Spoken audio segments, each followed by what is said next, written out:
దసరా పండగ సందర్భంగా ఒకే నిమ్మకాయ మీద 2 అమ్మవారి చిత్రాలు వేశాను.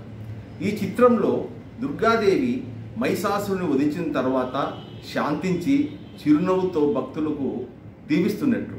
అంటే రెండో చిత్రంలో అమ్మవారిని జగన్మాత రూపంలో వేశాను. ఈ చిత్రాన్ని వేయడానికి అరగంట సమయం పట్టింది. మైక్రో బ్రష్ ద్వారా వేశాను.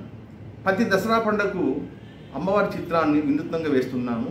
ఈసారి నిమ్మకాయ మీద వేశాను. ఎందుకంటే అమ్మవారికి నిమ్మకాయల దండ అంటే చాలా ఇష్టం. హారం, నిమ్మకాయల ఆహారం అంటే ఎంతో ఇష్టం. అందుకే భక్తులు అమ్మవారికి నిమ్మకాయల ఆహారం వేస్తుంటారు. అమ్మవారి దగ్గర ఉన్న నిమ్మకాయలను ఇంట్లో పెట్టుకుంటే శుభం కలుగుతుందని అంటారు. దుష్ట శక్తులను దూరం చేసి రక్షణ ఇస్తుందని అంటారు. అందుకే అమ్మవారికి ఇష్టమైన నిమ్మకాయ మీద 2 చిత్రాలు వేశాను. ప్రతి దసరాకు నేను వేస్తూ ఉంటాను. అందరికీ ఆ చల్లని చూపు తల్లి ఆశీస్సులు ఉండాలని కోరుకుంటున్నాను. అందరికీ దసరా శుభాకాంక్షలు తెలుపుతున్నాను.